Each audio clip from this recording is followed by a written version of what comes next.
नमस्कार, जय हिंद साथियों। आशा करता हूँ आप सभी स्वस्थ होंगे। और हम लोग अध्ययन कर रहे थे भारतीय संविधान का। भारतीय संविधान में हम लोग पढ़ रहे थे फंडामेंटल राइट्स के बारे में, यानी कि मौलिक अधिकार के बारे में। आज हम लोग 5वां मौलिक अधिकार पढ़ेंगे, यानी कि संस्कृति और शिक्षा का अधिकार, जो कि आर्टिकल 29 और आर्टिकल 30 यानी कि अनुच्छेद 29 और अनुच्छेद 30 में वर्णित है। ये खासकर जो 5वां मौलिक अधिकार है हमारा, संस्कृति और शिक्षा का अधिकार, यह माइनॉरिटीज़ के लिए है, यानी कि अल्पसंख्यक के लिए है। तो आज हमारा टॉपिक है अभी भारतीय संविधान। भारतीय संविधान टॉपिक है हमारा, और हम लोग पढ़ेंगे फंडामेंटल राइट, यानी कि मौलिक अधिकार। मौलिक अधिकार भाग 3 में वर्णित हैं। फंडामेंटल राइट यानी कि मौलिक अधिकार। इसमें हम लोग पढ़ रहे थे 5वां मौलिक अधिकार, जो कि संस्कृति और शिक्षा का अधिकार कहा जाता है। तो हम लोग क्या पढ़ेंगे? संस्कृति एवं शिक्षा का अधिकार। संस्कृति एवं शिक्षा का अधिकार, ठीक है। ये कौन से आर्टिकल में है? आर्टिकल 29 और आर्टिकल 30 में। तो अनुच्छेद 29 क्या कहता है? अनुच्छेद 29 कहता है अल्पसंख्यक, जो माइनॉरिटीज हैं, अल्पसंख्यक हैं, उनके हितों की संरक्षण की बात करता है, ठीक है। अल्पसंख्यकों के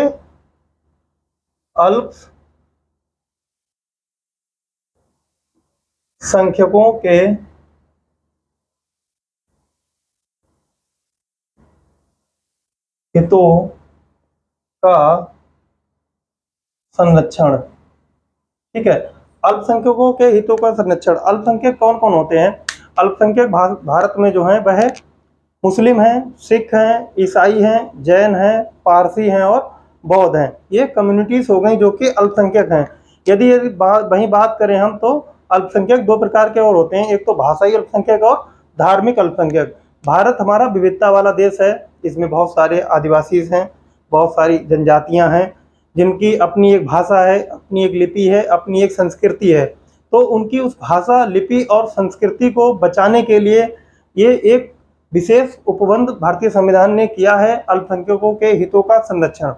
वह अपनी भाषा को लिख सकते हैं, वह अपनी भाषा को बोल सकते हैं, ठीक है। वह अपनी संस्कृति को पसंद करते हैं तो उसे मान सकते हैं, और उसके तहत जो भी उनके संस्कृति में कार्यक्रम होते हैं वह उसको कर सकते हैं। ये किसमें कहा गया है? ये अल्पसंख्यकों के हितों के संरक्षण में आर्टिकल 29 के तहत भारतीय संविधान ने उनको ये अधिकार दिया है। अब यदि उनको संस्कृति, भाषा और लिपि का यदि अधिकार दिया गया है, तब उनको मनाने के लिए या उनको मानने के लिए एक विशेष प्रबंध किया गया है। आर्टिकल 30 में क्या किया गया है कि अल्पसंख्यक अपने शिक्षण संस्थानों की स्थापना कर सकते हैं और उनका प्रबंध कर सकते हैं।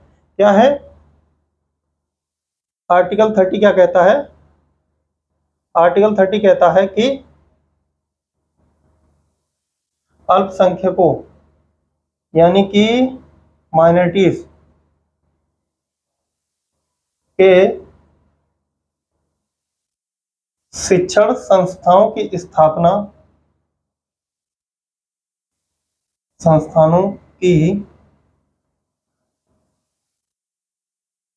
स्थापना एवं प्रबंधन। शिक्षण संस्थाओं की स्थापना और प्रबंधन, ये अधिकार किसने दिया है? ये अधिकार राज्य द्वारा दिया गया है। किनको दिया गया है? अल्पसंख्यकों को दिया गया है। कौन से अल्पसंख्यक? भाषाई अल्पसंख्यक या फिर धार्मिक अल्पसंख्यक। अब क्या है कि कोई भी अल्पसंख्यक यदि अपनी रुचि के अनुसार किसी भी शैक्षणिक संस्थान की स्थापना करेगा, तो राज्य उसे वित्तीय सहायता प्रोवाइड कराएगा, यानी फाइनेंशियल सपोर्ट उसको प्रोवाइड कराएगा। कौन कराएगा? स्टेट कराएगा। वह किसी भी अल्पसंख्यकों के संस्थान को फाइनेंस यानी कि वित्तीय मदद देने से इसलिए मदद मना नहीं कर सकता कि ये किसी एक विशेष धर्म का है, ठीक है। उसे ये अधिकार नहीं है कि किसी एक विशेष धर्म का होने के वजह से उसको मदद ना दी जाए। राज्य हर एक अल्पसंख्यक संस्थान की वित्तीय सहायता करेगा। और किसी भी नागरिक को किसी भी अल्पसंख्यक संस्थान में भाषा, धर्म, जाति और मूलवंश के आधार पर प्रवेश देने से कोई रोक नहीं सकता है।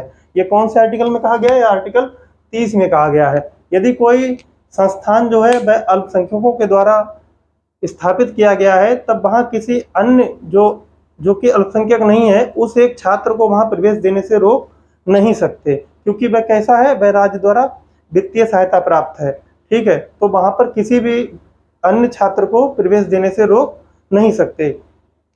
उसके बाद क्या है? उसके बाद आएगा आर्टिकल 31, जो कि समाप्त कर दिया गया है। इसमें क्या था? इसमें संपत्ति का अधिकार था, राइट टू प्रॉपर्टी। ये कब समाप्त किया गया? ये 44वें संविधान संशोधन के द्वारा 1978 में इसको क्या किया गया? इसको आर्टिकल 300 का यानी कि 300 का के तहत एक विधिक अधिकार बना दिया गया। इसको क्या बना दिया गया है? इसको एक विधिक अधिकार बना दिया गया है। ठीक है, हालांकि इसमें आर्टिकल 31 का जोड़ा गया है और 31 का भी जोड़ा गया। ये कब जोड़ा गया? ये फर्स्ट कॉन्स्टिट्यूशन अमेंडमेंट के द्वारा। ये कब जोड़ा गया? फर्स्ट कॉन्स्टिट्यूशन अमेंडमेंट 1951 के द्वारा इसको जोड़ा गया। और उसके बाद क्या हुआ? उसके बाद इसमें आर्टिकल 31 गा भी जोड़ा गया। 31 गा जोड़ा गया। कब जोड़ा गया? ये जोड़ा गया 25वें संविधान संशोधन के द्वारा, कॉन्स्टिट्यूशन अमेंडमेंट 1971 के द्वारा जोड़ा गया। इसमें क्या है? इसमें भाई विशेष उपबंध किए गए हैं। जब मौलिक कर्तव्य जो हैं, जो नीति निर्देशक तत्व हैं, उनको मौलिक अधिकारों पर वरीयता प्रदान की गई है। ठीक है, तो ये आर्टिकल 31 में कहा गया है। उसके बाद हम लोग पढ़ेंगे अभी आर्टिकल 32, यानी कि संवैधानिक उपचारों का अधिकार। ठीक है, संवैधानिक उपचारों का अधिकार जो है, उसके तहत संवैधानिक उपचारों के तहत ही जो उच्चतम न्यायालय है, आपका सुप्रीम कोर्ट है या हाई कोर्ट है, वह क्या जारी करता है? वह रिट जारी करता है। और कब जारी करता है? जब किसी भी नागरिक के फंडामेंटल राइट्स का वायलेशन होता है, यानी उसके मौलिक अधिकारों का जब हनन होता है, तो उच्चतम न्यायालय या उच्च न्यायालय जो है वह रिट जारी करते हैं। ठीक है, कितने प्रकार के रिट जारी करते हैं? तो उच्चतम न्यायालय जो है यानी कि सुप्रीम कोर्ट जो है वह 5 प्रकार के रिट जारी करता है, और जो हाई कोर्ट है वह 6 प्रकार के रिट जारी करता है। ठीक है, तो हम लोग पढ़ेंगे आर्टिकल 32। क्या है ये? कॉन्स्टिट्यूशनल रेमेडीज, यानी कि संवैधानिक उपचारों का अधिकार। संवैधानिक उपचारों का अधिकार। अब क्या है? जो सुप्रीम कोर्ट है वह 5 प्रकार के रिट जारी करता है। पहली रिट कौन सी है? पहला है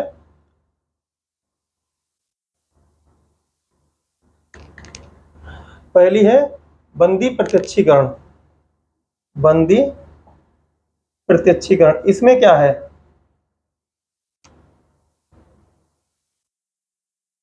यह जो है बंदी प्रत्यक्षीकरण की जो रिट है, यह कालू सान्याल बनाम जिला मजिस्ट्रेट दार्जिलिंग वाले केस में जब निर्णय आया था, तब उसके बाद ये रिट जारी करने का अधिकार जो है वह सुप्रीम कोर्ट को दिया गया।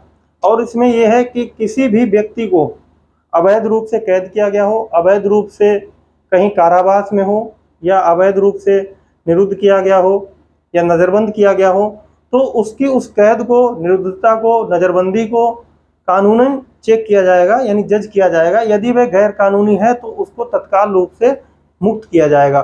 ठीक है, किससे? कैद से, जिस कैद में वह है। अच्छा, इसमें जो एक विशेष बात यह है कि जिस व्यक्ति के बारे में बात की जा रही है, यानी कि जिसकी निरुद्धता के बारे में या जिसकी कैद के बारे में बात की जा रही है, जरूरी नहीं है कि वह उच्चतम न्यायालय में या उच्च न्यायालय में उस एक विशेष समय में वहां उपस्थित हो। वह किसी एक अन्य व्यक्ति के द्वारा भी यह रिट जो है वह दायर की जा सकती है और न्यायालय इस पर सुनवाई कर सकता है। ठीक है, उसके बाद क्या है? उसके बाद है परमादेश। परमादेश यानी कि मैंडमस। परमादेश क्या है? परमादेश में यह है कि जो उच्चतम न्यायालय है वह किसी लोक अधिकारी या न्यायालय को यह आदेश देता है कि आप इस कार्य को करिए। और किस स्थिति में आदेश देता है? जब कोई लोक प्राधिकारी या न्यायालय जो होता है वह किसी सार्वजनिक कार्य को करने की उपेक्षा करता है या उसको करने से इनकार करता है, तब ये कहता है कि हम ये आदेश देते हैं, यानी कि आप ऐसा करिए। आदेश मतलब परमादेश, हम आपसे कह रहे हैं कि आप इस काम को करिए।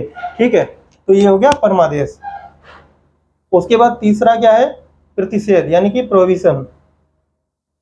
प्रतिषेध, प्रोहिबिशन। प्रतिषेध में क्या है? यह उच्चतम न्यायालय जो है वह निचली अदालतों को दिशा निर्देश यानी कि आदेश देते हैं। कब? जब कोई मामला किसी निचली अदालत में लंबित हो, लंबित मतलब उस पर अभी डिसीजन ना आया हो, और वह उस मामले में यानी निचली अदालत जो है वह उस एक मामले में अपने ज्यूरिडिक्शन से बाहर जा रहा हो, यानी अपने अधिकार क्षेत्र से बाहर जाकर सुनवाई कर रहा हो, तब वह उसको मना करता है कि आप ऐसा मत करिए। ठीक है, यानी कि आप ऐसा मत करिए। जो उच्चतम न्यायालय है वह निचली अदालतों को किसी भी कार्य को करने के लिए मना करते हैं। ठीक है, उसके बाद आता है उत्प्रेषण। उत्प्रेषण, सर्ट्योरी। ठीक है, कई लोग इसको सर्ट्योरी बोलते हैं, सर्ट्योरी भी बोलते हैं, उत्प्रेषण। ठीक है, इसमें क्या है? जो उच्चतम न्यायालय है वह निचली अदालतों को कब मना करता है? जब निचली अदालतों ने किसी एक मामले में डिसीजन ले लिया हो और वह डिसीजन जो है वह उच्चतम न्यायालय के अनुसार ठीक नहीं है, वह कानूनी रूप से उल्लंघन करता है। ठीक है, किसका उल्लंघन करता है? संविधान का। तब क्या करता है उच्चतम न्यायालय? उस एक मामले को निचली अदालत से यानी कि लोअर कोर्ट जो होते हैं उससे अपने पास उस मामले को मंगवा लेता है और फिर अपने आप उस पर सुनवाई करता है। तो इसको क्या कहते हैं? इसको उत्प्रेषण कहते हैं। अब जो लास्ट है वह क्या है? लेकिन हाँ, याद रखने वाली चीज ये है कि जो प्रतिषेध और उत्प्रेषण है, प्रतिषेध यानी कि प्रोहिबिशन और उत्प्रेषण, सर्ट्योरी, इस ये जो मामले हैं या सॉरी ये तो दो रिट हैं, प्रतिषेध और उत्प्रेषण, यह उच्चतम न्यायालय जो है वह निचली अदालतों को जारी करता है। इसमें किसी लोक प्राधिकारी के लिए कोई भी रिट नहीं है। इन दोनों में से कोई भी रिट जो है वह लोक प्राधिकारी के लिए जारी नहीं की जा सकती, यानी कि किसी भी ऐसे व्यक्ति को जारी नहीं की जा सकती है जो किसी सार्वजनिक कार्य को करे। ठीक है, या किसी एक निजी व्यक्ति, जो कोई ऐसा व्यक्ति जो कि एक निजी पद पर बैठा हुआ है, तो उसके विरुद्ध भी ये दोनों रिट जारी नहीं की जा सकती। उसके बाद है आपका अधिकार परीक्षा। अधिकार परीक्षा यानी कि क्यू वारंटो। ठीक है, इसको क्या बोलते हैं? इसको बोलते हैं क्यू वारंटो। क्यू वारंटो मतलब सीधी भाषा में ये समझा जाए कि जो कोई लोक सेवक है वह यदि किसी पद पर बैठा हुआ है तो उससे उच्चतम न्यायालय क्यू वारंटो जारी करके उसे पूछ सकती है कि आपने किस अधिकार के तहत आपने ये पद ग्रहण किया हुआ है। यानी यदि किसी को किसी पद से हटाना है, किसी जो लोक प्राधिकारी है उसको यदि उस पद से हटाना है, तब उच्चतम न्यायालय जो है क्यू वारंटो यानी अधिकार परीक्षा वाली रिट जारी करता है। ठीक है, इस प्रकार से ये 5 रिट्स हैं जो कि उच्चतम न्यायालय जो है वह फंडामेंटल राइट्स के वायलेशन होने पर यानी कि मानव मौलिक अधिकारों का उल्लंघन होने पर जारी करता है। उसके बाद हम लोग पढ़ेंगे आर्टिकल 33, 34 और 35। 33 क्या कहता है? 33 ये कहता है कि आर्टिकल 33 मौलिक अधिकारों का विशेष मामलों में निर्बंधन यानी कि रेस्ट्रिक्शन। कब? जबकि मामला कोई पैरामिलिट्री फोर्सेस का हो, आर्मी का हो, इंटेलिजेंस का हो या पुलिस का हो, तब जो उसके कर्मचारी हैं उनके लिए फंडामेंटल राइट्स का जो है वह निर्बंधन है यानी रेस्ट्रिक्टेड है। क्यों है? क्योंकि वहाँ पर फंडामेंटल राइट्स का उल्लंघन होता है। क्यों होता है? अनुशासन को बनाए रखने के लिए होता है। और कभी भी यदि आप एक तरह से सपोज कीजिए कि अभी युद्ध हो रहा है या वार हो रहा है और पीछे से ऑफिसर यदि उसको डायरेक्शंस दे रहे हैं कि आप युद्ध करना है, आप आगे बढ़िए, और यदि वहाँ पर जो आगे कोई भी सोल्जर है वो मना कर दे कि नहीं मैं आगे नहीं जाऊंगा लड़ाई करने के लिए, तो ये क्या है? ये ऐसा हो जाएगा तब क्या होगा? तब तो जो लाइन ऑर्डर है वो डिसऑर्डर हो जाएगा। तो वहाँ पर क्या है? फंडामेंटल राइट्स का वायलेशन होता ही होता है। ठीक है, तो वहाँ पर क्या है आर्टिकल 33 में कि आर्मी, पैरामिलिट्री और पुलिस और इंटेलिजेंस के मामले में विशेष प्रबंध किया गया है कि मौलिक अधिकारों का निर्बंधन यानी रेस्ट्रिक्शन लगाया जा सकता है। ठीक है, उसके बाद है आर्टिकल 34। आर्टिकल 34 क्या है? आर्टिकल 34 है वह मार्शल लॉ के बारे में बात करता है, यानी कि सेना विधि के बारे में। जब सेना विधि लागू होती है तब उस एक विधि को संसद चाहे तो वह विधि मान्य घोषित कर सकती है। ठीक है, कब? जब किसी भी विशेष परिस्थितियों में, वह किसी भी एक विशेष क्षेत्र में, जब शांति और कानून व्यवस्था संबंध में, ठीक है, सुप्रीम कोर्ट को लगता है ऐसा, या उच्चतम न्यायालय को लगता है कि वहाँ पर संवैधानिक ढांचा या जो कानूनी कार्रवाइयाँ हैं वह पूर्ण रूप से लागू नहीं हो रही हैं, तब वहाँ मार्शल लॉ लागू किया जाता है। और जब मार्शल लॉ लागू किया जाता है तो सेना अपने आदेश जारी करती है, जिसको सेना विधि बोलते हैं। ठीक है, तो उन सेना विधियों को सुप्रीम कोर्ट चाहे तो उसको विधि मान्य घोषित कर सकती है। ठीक है, उसके बाद है आर्टिकल 35। आर्टिकल 35 क्या कहता है कि फंडामेंटल राइट्स, जैसे कि आर्टिकल 17 यानी अनटचेबिलिटी, जो छुआछूत है यानी अस्पृश्यता का अंत है। उसके बाद आर्टिकल 23 मानव का दुर्व्यवहार या बलात्श्रम, वो दोनों आर्टिकल क्या है? वह अपराध घोषित करते हैं। किसको? आर्टिकल 17 छुआछूत को अपराध घोषित करता है, और आर्टिकल 23 जो है वह बलात्श्रम या मानव दुर्व्यवहार को अपराध घोषित कर सकता है। तो इसके संबंध में कानून बनाने का जो अधिकार है वह किसको होना चाहिए? वह सिर्फ संसद को प्राप्त है। राज्य विधानमंडलों को इस संबंध में कोई भी अधिकार प्राप्त नहीं है। इस प्रकार से हम लोगों ने फंडामेंटल राइट्स को आज कंप्लीट किया। अगली क्लास में हम लोग पढ़ेंगे DPSP, directive principle of state policy. जय हिंद।